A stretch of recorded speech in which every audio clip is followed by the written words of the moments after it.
So, today I'm reviewing Brad Pitt's new action comedy movie, Bullet Train. So I've been pretty excited for this one, pretty excited to talk about it, and this will be a full spoiler review as usual, so if you haven't seen it, I'd heavily recommend you check it out, and yeah, let's get right into this review. Starting off with the negatives, there's nothing I'm like fully negative on, just two things I'm mixed on.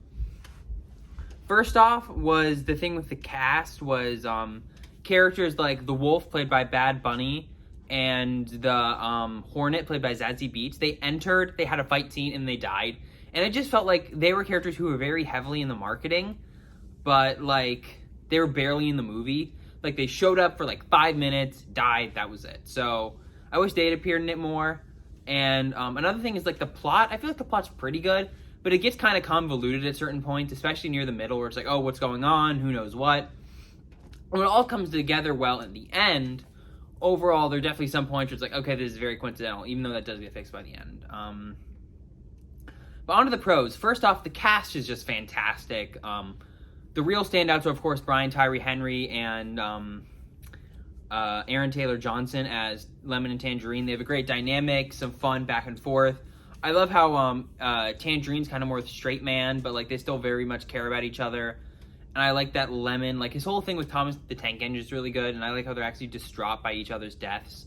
Brad Pitt's really great. I like Sandra Bullock. Some of the cameos are fun, like Ryan Reynolds and Channing Tatum.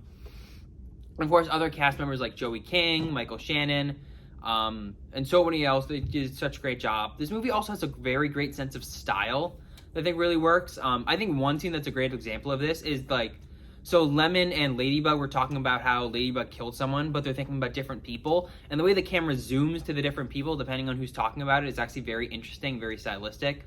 But it's very bright, very colorful. The action shot really well, and I think it's just very well directed, and it makes it very like entertaining and energetic. I like the music, both the original scores and the licensed songs.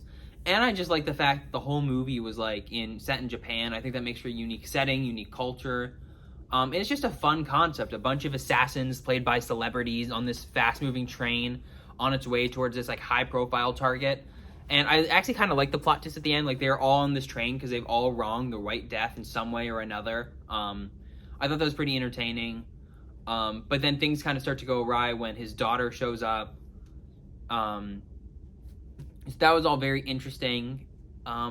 Just the action was really fun. Some standouts were Brad Pitt versus Bad Bunny, or Aaron Taylor Johnson versus Brad Pitt. I thought that was all very entertaining, very well done. And it's just a fun movie. Got some good laughs out of me, and I was just kind of entertained the whole time. I especially love the one kind of post-credit scene where Lemon avenges Tangerine. So yeah, so it has a bit of problems with the cast dying too fast, and also a few plot issues, like it gets a little convoluted. But overall, I like the story, I like the characters, I like the energy, and especially the cast. And it's just a ton of fun, so I'd recommend it. I can see why some people don't like it, but I really enjoyed it. So I'd give this movie an 8.5 out of 10. So upcoming reviews are She-Hulk, The Gray Man, and DC League of Super Pets by the end of the month.